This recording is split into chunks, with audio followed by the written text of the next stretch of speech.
Hello, everyone, and welcome to Shell Point Today for Tuesday, July the 26th. I'm Rich Nation. And I'm Mary Kay Grimaldi. On today's show, Chief Operating Officer Scott Moore will introduce us to Shell Point's Director of Long-Term Care, Doug Potts, and we'll go inside the recently reopened Island Health Club. But first, we'd like to remind you that Thursday is the final day of the Summertime Tea and Tours held at the King's Crown on the island. This is a great opportunity to learn about the next phase in the continuum of care here at Shell Point and to plan for your future care needs. You'll enjoy a great informational presentation by Assisted Living Director Rita Southern, as well as light refreshments and answers to all your questions concerning assisted living. The tour and presentation begins at 9:30 a.m. and you'll need to call and sign up beforehand as seating is limited. Also this Thursday afternoon will be the opportunity to enjoy a movie in the Grand Cypress Room of the Woodlands. It's Thursday Theater with the 2016 movie Brooklyn, starring Saoirse Ronan and Emery Cohen. The film is set in the 1950s and is about an Irish immigrant who comes to New York where she falls for a tough Italian plumber. After returning to her homeland, she struggles with deciding between two countries and the lives that exist there. The film begins at 2 p.m. and can be seen again at 7 p.m. in the Grand Cypress Room. Shell Point's Chief Operating Officer, Scott Moore, is here to introduce to you the new Director of Long-Term Care. Doug Potts is also our licensed nursing home administrator, and Scott visited with him recently here in the studio to find out more about his life and work here.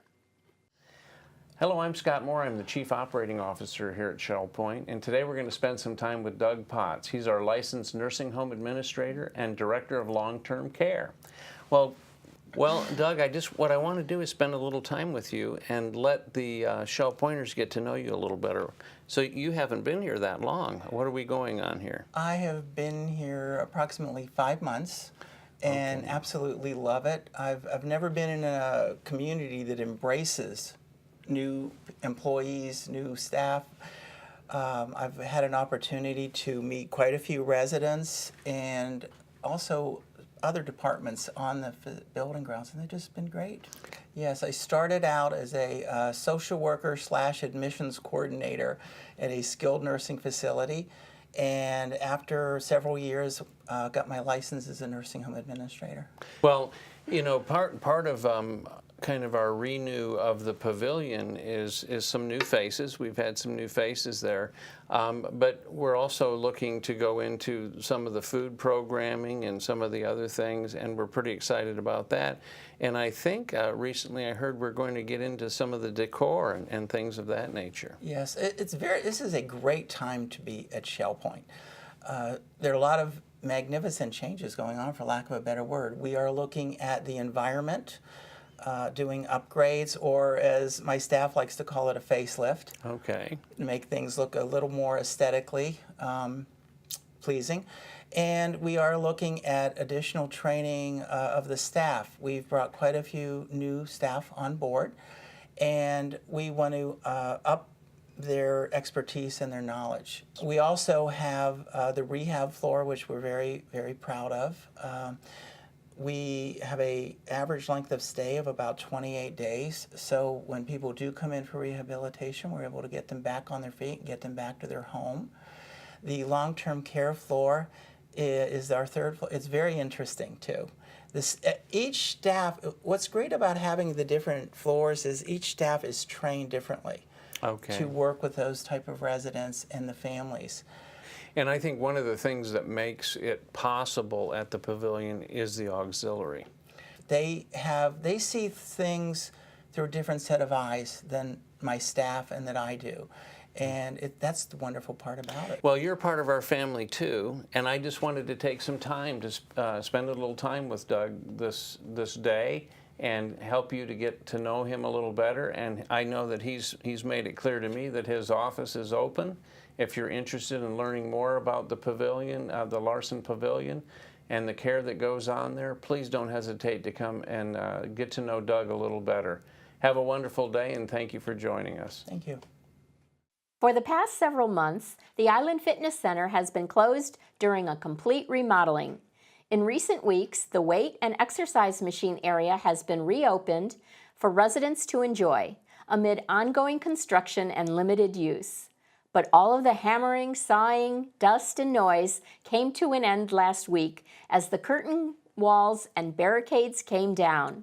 The residents were welcomed into the new facility. Many enjoyed the self-serve yogurt bar with delicious fruit, nuts, and granola toppings, as well as taking in a demonstration of the new Yoga Fit program. Director of Resident Life, Laura Slack, officiated the ribbon-cutting ceremonies, and Resort Services and Wellness Manager, Michelle Tompkins, gave us a tour of the beautiful new facility. Well, aloha! Aloha! Well, before we get started, I'd like Sonny Torres to come forward, and we're going to start with a prayer. We ask you for continual blessing and practical ways to be upon this place. Help us to be wise, knowing our limitations when we set our goals. And may we always be attentive to our own body signals that we might use this equipment safely. We also ask for a contagious enthusiasm for health and fitness to radiate from this place. May our lives speak the message that we've been given our bodies as vehicles in which we live and move and have our being. And you probably already know them, and maybe you don't know that Hannah just has been promoted to the fitness supervisor. Okay. Well, because Michelle was promoted to the resort services manager. And then we have Cheryl, who has been here for 18 years. And Melanie, thank you so much. And Iggy is here. Thank you, yay, Iggy. So that's your fitness crew. So they're the people they're your go-to people for fitness at Shell Point. Yeah.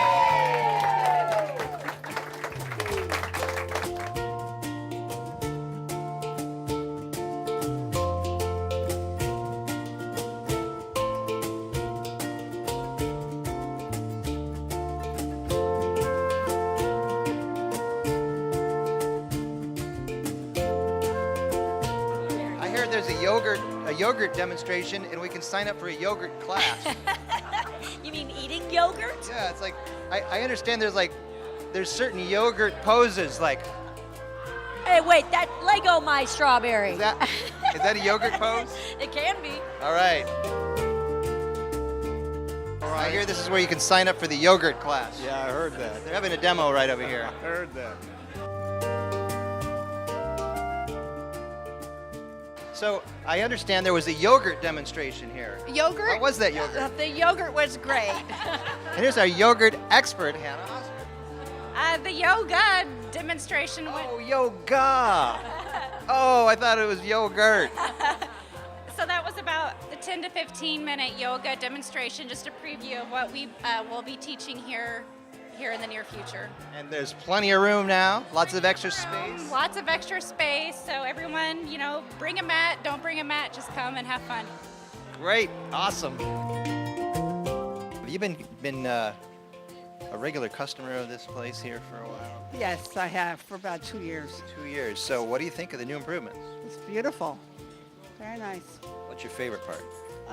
Well, I've been taking those sitter classes with Cheryl, and I come in here and exercise sometimes also.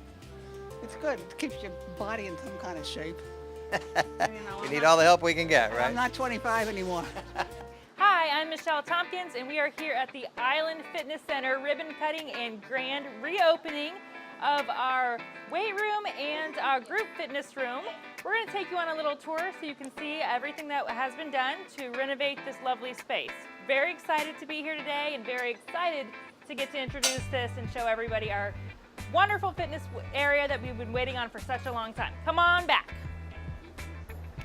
As you can see, we've widened this. We've taken down a wall to fit more equipment. We've updated our lobby and lounge space, new flooring. We've taken out a couple cabinets, widened this out and made it a lot prettier. We've really streamlined the fitness area. Like I said, we've knocked out some walls, moved and reconfigured some of the weight equipment, most of the weight equipment. We brought the weight equipment up front And we move the cardio in the back. Come on back here.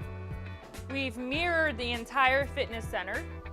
Move the weight rack down here so we can have more space for free weights.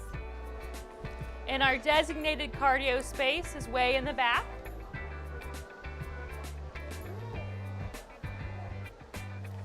We've also reconfigured some of our office space, and you'll see a little bit more about what I'm talking about shortly.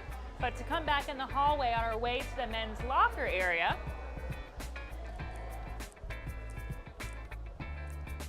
we have a fitness assessment room that is still in the middle of being renovated and constructed to our liking, but this will be a consultant room for personal training. And come on back, this is a new area we're very excited about.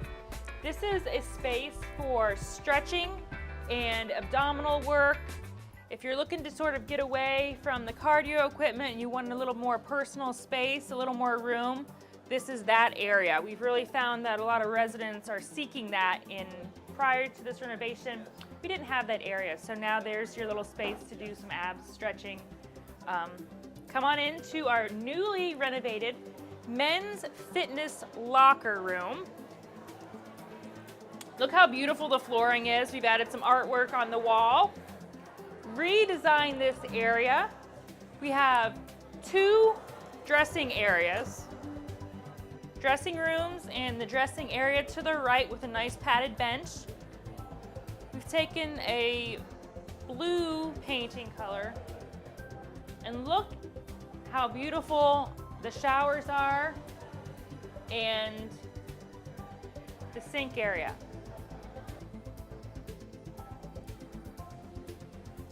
Through the men's locker room, we'll enter to our brand new expanded larger group fitness area.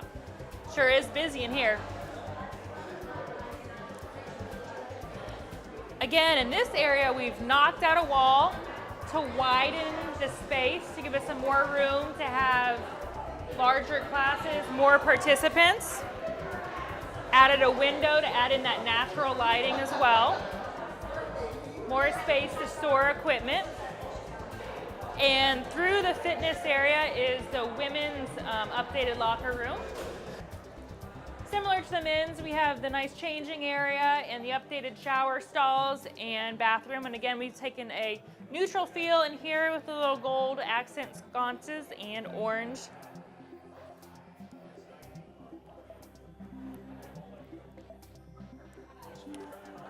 And through this hallway, we have our fitness offices, and it will lead you back to the lobby as well.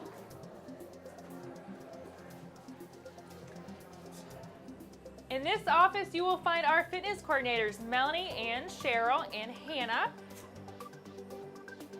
And fitness supervisor's office is the office within here. We're still working on that today, but that gives Hannah some space to work with consultations with her residents.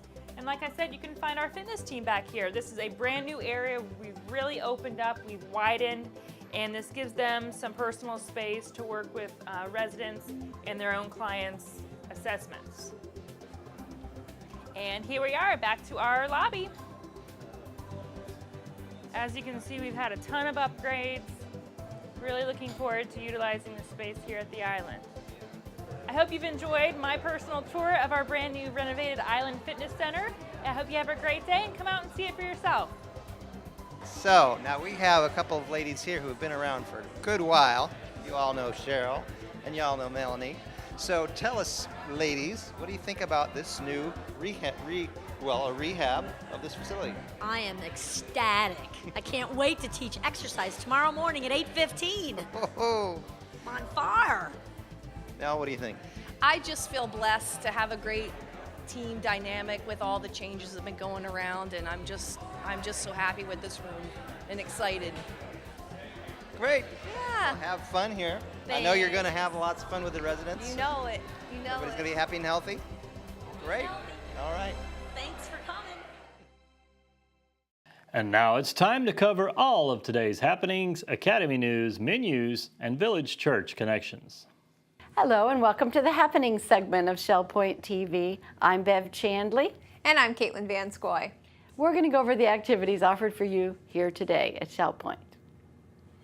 We're going to start at the Health Club at 7:15 with Bend, Breathe, and Balance. 8 o'clock, we have pickleball being played at the game courts behind the Resident Activity Center. At 8 o'clock, we have the round robin tennis going on at the Woodlands tennis courts.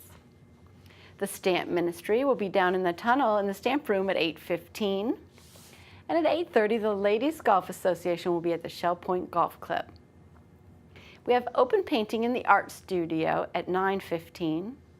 And we also have a 9:15 shuffleboard game at the shuffleboard courts. We have match play mixed doubles tennis at the Woodlands at 9:30. And at 10:15, our Suzy Q boat heads to Grandma Dot's restaurant. You do need to sign up for the Suzy Q trips. At 10:15, we have Through the Bible study meeting in the Osprey Room on the island, and that is our last morning activity. Caitlin, what's going on this afternoon? Well, Bev, the Bloodmobile will be here from 12:30 to 6 at the Village Church. Also starting at 12:30, Mixed Progressive Bridge will be at the Game Room of the Woodlands. The Knitters group will be gathering in the Osprey Room at 1:15. Also at 1:15, the Women's Ministries Prayer for Missions group will be in the Village Church Hospitality Room. The COPD support group will be in the Oak Room of the Woodlands at 1:30. And 1:45 is the time for fun and fitness in the Community Room of Kings Crown. Library Book Talk is going on at 2:15 in the Social Center. And 2:45 is the time for Balance Basics. That's a Health Connections class being held at the Health Club. You do need to sign up. That's all we have for our Tuesday. Thanks so much for joining us. We'll see you right back here tomorrow. Hi, I'm Terry Koleth with your Academy information for Tuesday. At 10:15, we have iPad Contacts continuing in the Manatee Room on the island. Tomorrow, we have an Academy on the Go, Art After Hours at the Baker Museum for those who have signed up. Menus for Tuesday. In the Crystal Room, the Crystal Platter is grilled chicken Alfredo served with garlic bread and broccoli. For dinner, they have their a la carte menu. The soup of the day is chicken and white bean chili. In the Island Cafe, the sandwich special is a hot Italian sandwich with provolone, ham, salami, and pepperoni with potato salad for $7.75.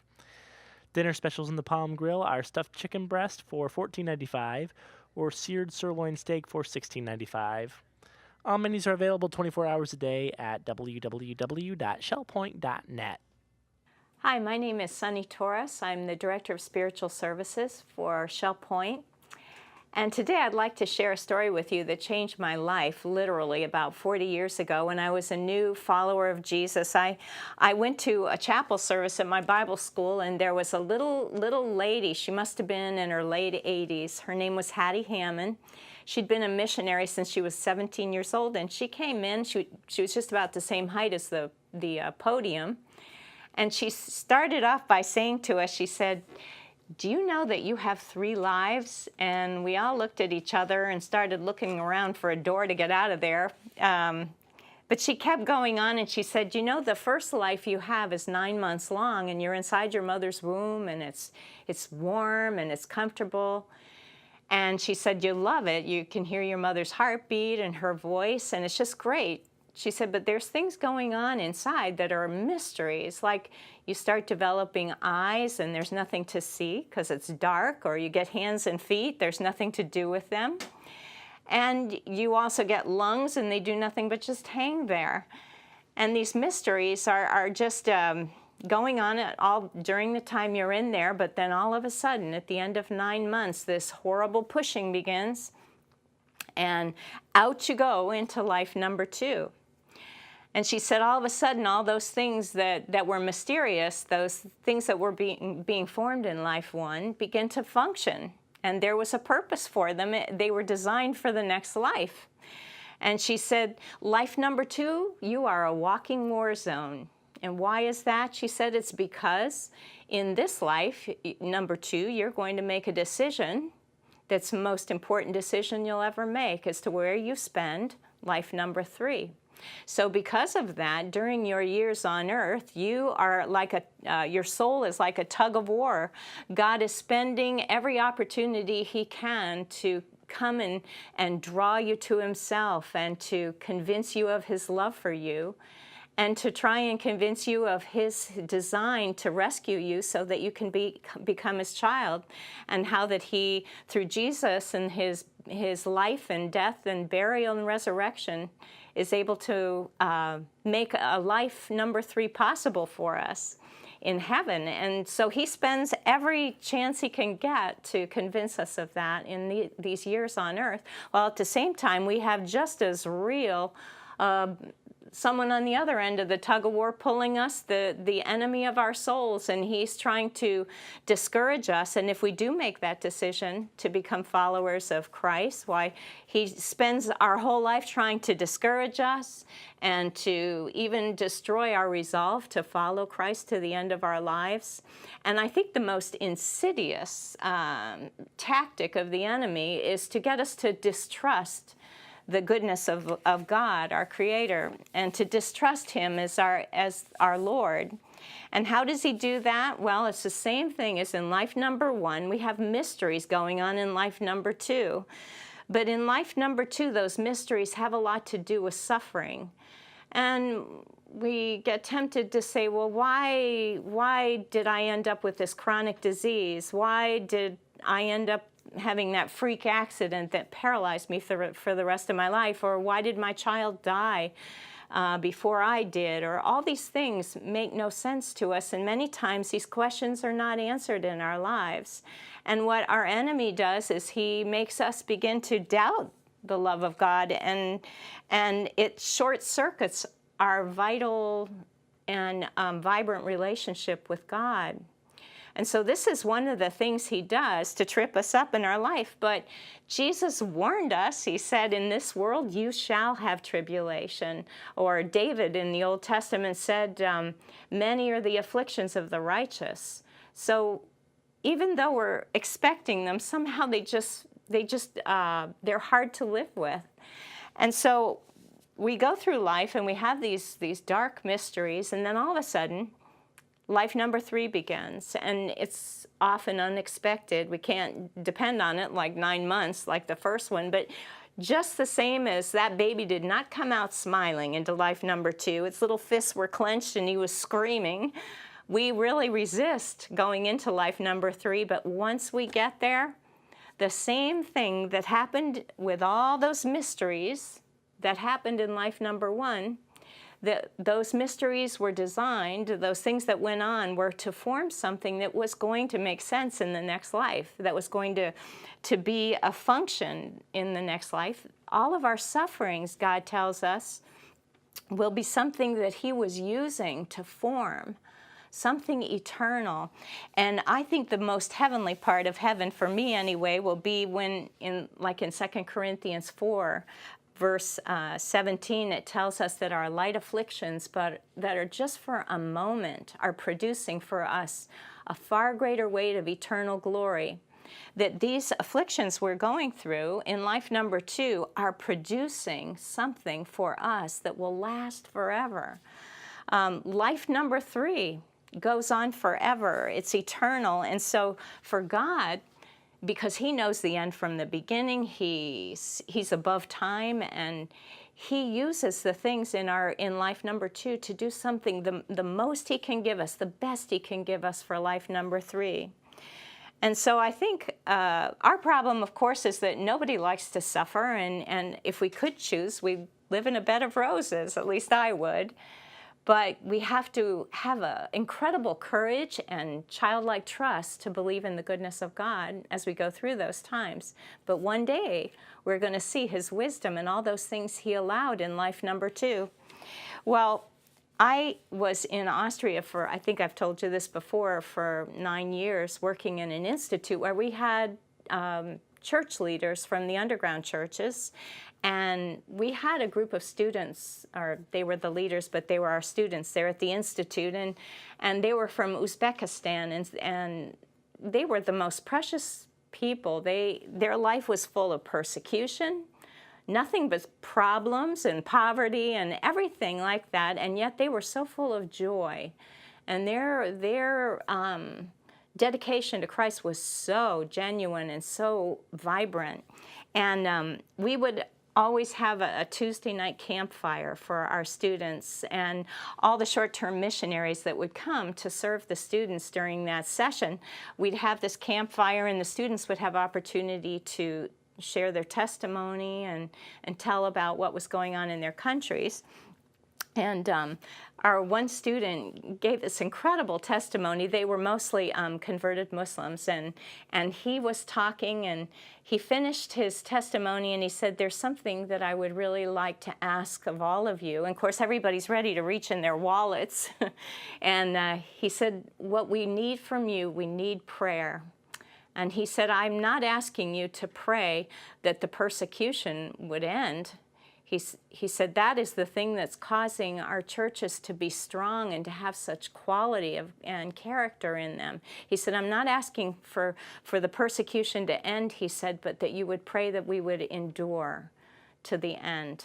And I think that was my first glimpse of somebody that made top priority out of life number 3. That was, he was able to kind of personify what I had heard this little elderly woman tell us about, and I got to see it in a person at night. And I think the most important thing in our culture that causes us to trip up, or the danger that we face, unlike persecution like they have in Uzbekistan, is this danger of trying to bring heaven to earth here in this lifetime, when God just means for us to have little tastes and hints of what it's going to be, what real heaven is like. We try to make it happen here and now, and we hang on to those things in this life. And the problem is those are just tastes. Those are just shadows and glimpses of something that He wants to give us, the real thing in the future, forever. Only the sufferings that we go through for this little sliver of time that we're in, life number 2, is just a teeny, teeny fraction of the life that we're about to step into shortly. That if we would just trust Him like children, let Him work in our lives as much as He can, even through our sufferings, like little children, to take all our sufferings and come to Him and say, God, I trust You. I trust You're good. I know that You'll work all things together for good for me. I know You'll make all things beautiful in their own time, in Your time. And that one day I will, in life number 3, when I come into that incredible presence of God, I'm going to thank God for all these things that were just my darkest mysteries in this life. I will be able to thank Him, because I'll see that He used them to work together something incredible that I can't even imagine in this life. And so if you think about this in days to come, I know we all go through hardships, just to remember that God is able to give us that childlike trust and faith that will get us through our darkest times. And we can hang on till life number 3. So thank you for coming. And just remember, you have 3 lives. Thank you. Thanks for joining us for today's program. On tomorrow's show, Ruth Duber will share a recipe for caramel pecan rolls and a banana mocha bisque in our What's Cooking segment. And we'll get another aquatic fit tip from Melanie Broad. Until then, this has been Shell Point Today for Tuesday, July 26th. I'm Mary Kay Grimaldi. And I'm Rich Nation. Thanks for spending your time with us today, and we look forward to getting together with you again tomorrow. Goodbye.